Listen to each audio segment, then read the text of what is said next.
Yo, what's going on, everyone? It's Mal here from the GankinZone, and today I'm going to be talking about some critical problems with the Fortnite Ballistic ranking system. Recently, I started my grind to rank up, and while initially only trying to get Elite as my primary goal, I ended up making it all the way to Unreal in just a few days, but I certainly have some things to say about what that entire process entailed. And while I am happy to overachieve and get the highest rank, I want to look at everything fairly and give an honest perspective to how Ballistic is lagging behind in the genre for how to make a truly meaningful ranking system, especially since I'm extremely passionate about this game. By far since it released, it's been my favorite part of Fortnite, and I would like to see Ballistic truly take off and be a successful competitor to other games in the space. Now, to preface, let's all remember that Ballistic is in beta/early access, so we can definitely expect to see changes before the game is completely finalized, and on the whole, I am feeling mostly positive about the direction this game will take. But let's talk about why the ranking system is out of whack. The first point of contention I have is the matchmaking. If you've played a fair bit of Ballistic, you're not surprised to hear this one come first. The biggest problem with the matchmaking is how lobbies are often completely mismatched in terms of rank. What I mean is, if you're something like Diamond or even Platinum, you may be getting into games that also have Champion and Unreal players.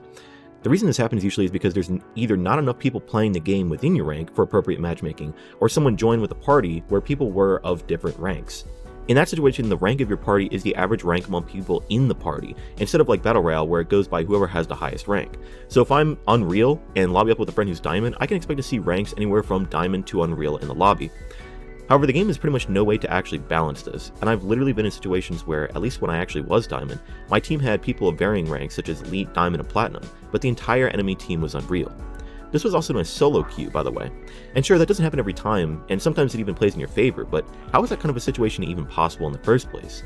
If you ask me, when you're a Diamond, you should only be lobbying up with other Diamonds, and same goes for any other rank.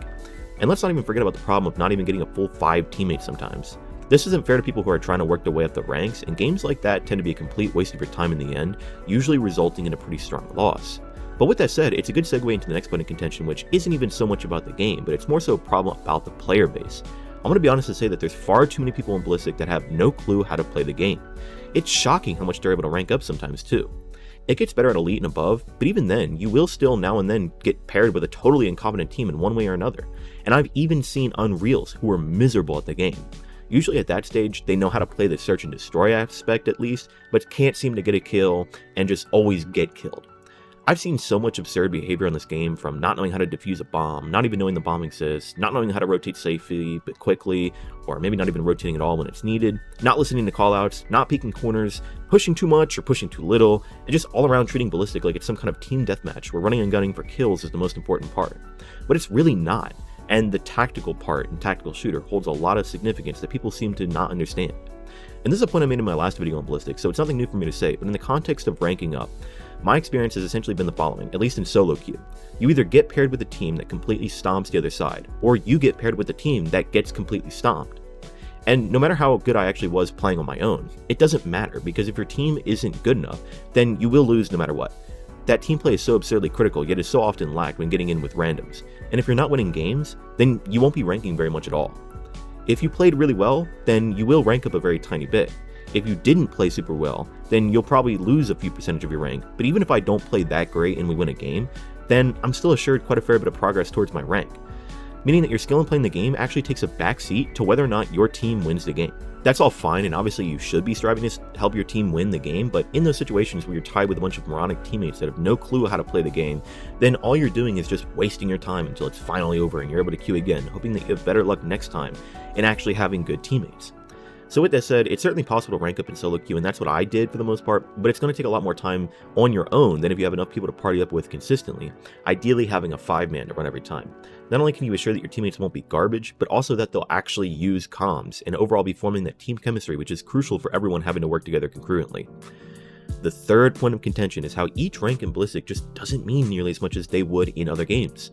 I mentioned a moment ago that you would only lose a couple percent if you lost a game, but even if you win a game, you're probably getting between 5 and 15% regardless of if you even played that well or even got a kill at all. This means the entire ranking system is designed to promote and accelerate ranking up at all costs while trying to prevent people from deranking. And sure, it is possible to derank, but it's unlikely for even bad players. With this kind of a system, so long as your KD isn't negative like literally every game or something like that, the main priority in actually ranking up is the time invested in ranking up, not how good you actually are at playing the game. And when I say there's a bunch of terrible players who are able to make it somehow as high as Diamond, Elite, Champion, even Unreal, this is why that's allowed to happen. These people are completely clueless on how to utilize good team play and tactical strategy so we can actually win in a game, but they've played so many games by now that Fortnite has rewarded them with a high rank, even though I would say they're not actually deserving of that and should definitely be in a lower rank. This really is no surprise because even in the normal modes, ranking is simplified to appease the younger audience of this game, but if this was any other title, be it CS2 or Valorant, these sort of people would be losing their rank for sure. And being honest, even if you hold Unreal, that doesn't hold nearly as much weight as it would if you were a global elite in CS2 or something like that, given it's not an incredibly hard thing to do. And mostly if you just put in the hours, you definitely can achieve Unreal even if you're hardly getting kills at all. I would definitely say that getting Unreal should be a much harder process than it is right now, and it should actually mean that if you are Unreal, then you'll be consistently lobbied up with the best players on the game. But right now that just isn't the case, or at least it doesn't feel that way, especially as more time goes on to allow a bunch of people to finally hit their Unreal rank. Currently there's over 100,000 people in Unreal, when there was only 30,000 when I started my grind. If they want to have an overly simplistic ranking system for things like Battle Royale and whatnot, then that's fine.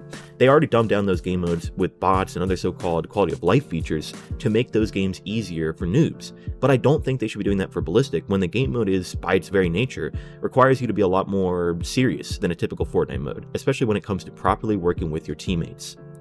And if they want to compete with other tactical shooters, which appears to be like what they're going for, then they're going to have to let go of this extremely easy but essentially meaningless ranking system, because anyone coming from a more established tactical shooter will immediately recognize these problems and may not even be interested in grinding for the rank in the first place. Hopefully I've covered all of this well enough for you to understand why I've been a little frustrated with this, and think that in the next update they should definitely change things around so it's a little harder to actually get a high rank. At the end of the day, I just want the game to actually prioritize real skill and put people in a category that makes the most sense for them so they can actually pair up with people who are at their level of skill. That's all I have to say for right now. It definitely won't be the last video on Ballistic I have to make, so stay tuned for more content like this one if you're interested. Don't forget to drop a like if you enjoyed the video, and leave a comment if you have anything else to add to what I've said. Until next time everyone, take it easy and peace out.